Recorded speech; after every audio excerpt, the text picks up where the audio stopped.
आपने एक कहावत जरूर सुनी होगी कि सच को कितना भी दबाया जाए एक ना एक दिन वो सामने आ ही जाता है। और आदित्य धर की फिल्म धुरंधर 2 ने बिल्कुल वही काम किया है। And I am not even kidding. आपने धुरंधर 2 का वो सीन जरूर देखा होगा जिसमें दाऊद इब्राहिम को दिखाया गया है। और अगर आपने उस सीन को ध्यान से देखा है तो आपको एक बात समझ आ जाएगी कि पहली बार उसको किसी फिल्म में इस रूप में दिखाया गया है जैसा वो वास्तव में है। वहाँ कोई स्टाइल नहीं है, वहाँ कोई हीरो वाली एंट्री भी नहीं है, कोई स्वैग नहीं है, बल्कि एक बूढ़ा, बीमार, छुप कर जीने वाला, अंदर से सड़ा हुआ इंसान दिखाया गया है जो देखने में हैवान लगता है और वही उसका एक्चुअल चेहरा है। यह केवल एक फिल्म का सीन नहीं है, बल्कि ये उस पूरे झूठ को तोड़ता है जो बॉलीवुड के एक बड़े वर्ग ने पिछले कई दशकों में बनाकर लोगों के दिमागों में बिठा दिया था। अगर आप पिछले 25 से 30 साल की फिल्मों को ध्यान से देखोगे तो आपको एक साफ पैटर्न दिखाई देगा। बॉलीवुड ने दाऊद इब्राहिम को कभी भी एक खतरनाक आतंकवादी के रूप में पेश नहीं किया, बल्कि उसे एक स्टाइलिश, स्मार्ट, शांत और शक्तिशाली अंडरवर्ल्ड डॉन के रूप में दिखाया गया। और इसी को ऑरा बनाना कहते हैं, यानी कि एक जिहादी को इस तरीके से दिखाना कि वो डरावना कम और इंप्रेसिव ज्यादा लगे।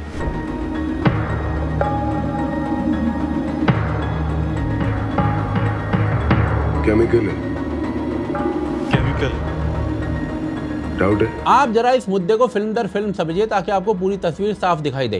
कंपनी फिल्म में अजय देवगन का किरदार मलिक सीधे तौर पर दाऊद से प्रेरित था। इस कैरेक्टर को जिस तरीके से पेश किया गया था वो किसी आतंकवादी से ज्यादा एक दिमाग वाला और समझदार फैसले लेने वाला कैरेक्टर लगता है, जैसे वो एक बहुत बड़ा कोई कॉर्पोरेट हाउस चला रहा हो।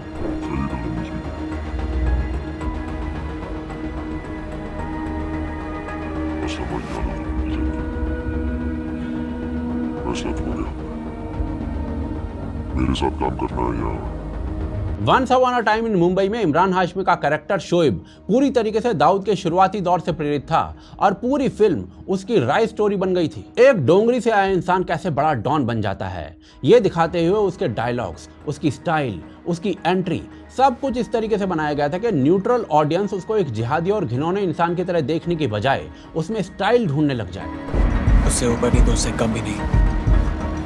लोग सुल्तान को स्मगलर कहकर बुलाते हैं, सुल्तान मुझे डॉन कहकर बुलाएगा। डी-डे फिल्म में ऋषि कपूर का किरदार भी दाऊद पर ही था, लेकिन उसे एक आलीशान जिंदगी जीने वाला, परिवार से जुड़ा हुआ होशियार व्यक्ति दिखाया गया था। दुनिया मुझे टेररिस्ट समझती है, मैं तो बिजनेस करता हूँ और उनकी मदद करता हूँ। वहां भी आपको एक आतंकवादी नहीं दिखता, बल्कि एक पावरफुल आदमी दिखता है। इसके अलावा ब्लैक फ्राइडे जैसी गंभीर फिल्म में भी जहां पर 1993 ब्लास्ट की कहानी दिखाई गई है, वहां दाऊद के दृश्य कम हैं, लेकिन उसे एक दूर बैठकर सब कुछ नियंत्रित करने वाले मास्टरमाइंड के रूप में दिखाया गया है। हाथ ही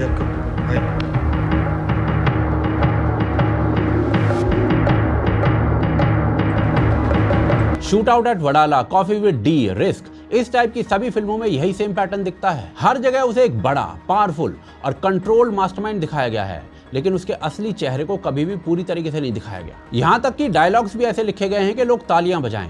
क्राइम कम दिखाया गया है, पर्सनैलिटी ज्यादा बेची गई है। बेसिकली अपराधी की क्रूरता नहीं, उसकी इमेज को बेचा गया है और इसी को ऑरा फार्मिंग कहते हैं। अब देखिए, इसके पीछे दो बड़े कारण थे। पहला कारण यह था कि लोगों को दाऊद की असली हालत के बारे में जानकारी ही नहीं थी। उसकी असली वेरीफाइड तस्वीर 1980 के दशक की है, जब वो काफी जवान था, और बॉलीवुड वालों ने उसी तस्वीर को पकड़कर एक स्थायी इमेज बना दी और उसे बार बार फिल्मों में दोहराया गया। लेकिन 1990 के बाद का दाऊद, उसकी उम्र, उसकी बीमारी, उसका छुप कर जीना, उसकी कमजोरी, ये सब कुछ कभी नहीं दिखाया गया। दाऊद 1955 में पैदा हुआ था और उसके हिसाब से आज उसकी उम्र लगभग 70 साल के आसपास है, लेकिन फिल्मों में उसे आज भी 35 से 40 साल का स्टाइलिश और ताकतवर डॉन दिखाया जाता है। दूसरा और सबसे महत्वपूर्ण कारण था बॉलीवुड और अंडरवर्ल्ड का रिश्ता। ये बात किसी से छुपी नहीं है कि 90 के दशक और उसके बाद लंबे समय तक अंडरवर्ल्ड का पैसा और दबाव बॉलीवुड पर मौजूद रहा है। कई फिल्म मेकर्स डर के कारण चुप थे और कई लोग इस नेटवर्क से सीधे जुड़े हुए भी थे। और ऐसे माहौल में कोई भी व्यक्ति दाऊद को उसके असली रूप में दिखाने का जोखिम नहीं लेना चाहता था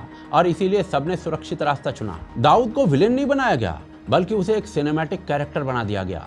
एक आतंकवादी को मनोरंजन का हिस्सा बना दिया गया, लेकिन असलियत इससे बिल्कुल अलग है। दाऊद इब्राहिम कोई फिल्मी डॉन नहीं है, वो एक आतंकवादी है जिसने 12 मार्च 1993 को मुंबई में सीरियल बम धमाकों की साजिश रची थी। उन धमाकों में 257 लोगों की मृत्यु हुई थी और 1400 से ज्यादा लोग घायल हो गए थे। ये कोई कहानी नहीं है, ये भारत का इतिहास है और वो भी बहुत दर्दनाक। और ये हमला उसने अकेले नहीं किया था, बल्कि पाकिस्तान की खुफिया एजेंसी ISI के साथ मिलकर किया था। और इसका सीधा सीधा मतलब यह है कि वो केवल एक अपराधी नहीं था, बल्कि सीधे तौर पर भारत के खिलाफ काम करने वाला व्यक्ति था, एक आतंकवादी था। और इतना बड़ा सच होने के बावजूद उसे फिल्मों में भाई के रूप में पेश किया गया, क्योंकि सच दिखाने की हिम्मत नहीं थी किसी में। लोगों के ऊपर डर था, पैसा था, दबाव था, और इसीलिए किसी ने उसकी असली सूरत दिखाने की कोशिश नहीं की। लेकिन आदित्य धर ने इस चक्र को तोड़ दिया है। धुरंधर में उन्होंने दाऊद को गिरा दिया है। उन्होंने उसे किसी बड़े डॉन की तरह नहीं दिखाया, बल्कि एक बूढ़े, बीमार, छुपे हुए भगोड़े की तरह दिखाया है, जो सामने आने से डरता है। और यही असली दाऊद है, यही उसकी सच्चाई है।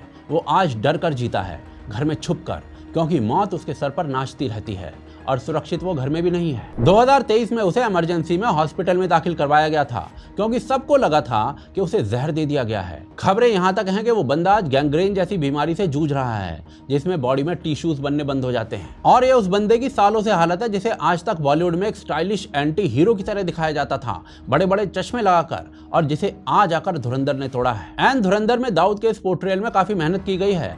एक्टर दानिश इकबाल को रोज कई घंटे लग जाते थे उस लुक को तैयार करने में, ताकि वो कैरेक्टर बिल्कुल वास्तविक लगे, फिल्मी ना लगे। और इसी कारण से जहां पहले की फिल्मों में दाऊद को बड़ा बनाया जाता था, धुरंधर ने उसे छोटा कर दिया है। पहले उसे एक लेजेंड बनाया जाता था, लेकिन अब उसे एक भगोड़ा दिखाया गया है। पहले उसे भाई कहा जाता था, लेकिन अब उसे एक आतंकवादी के रूप में सामने रखा गया है। और यही असली बदलाव है। और इसीलिए बॉलीवुड ने दाऊद को सालों से जैसा भी दिखाया हो, लेकिन एक बात तय है कि धुरंधर के बाद दाऊद इब्राहिम को उसी नज़र से देख पाना बहुत मुश्किल हो जाएगा, जैसे उसे सालों से दिखाया जाता रहा है।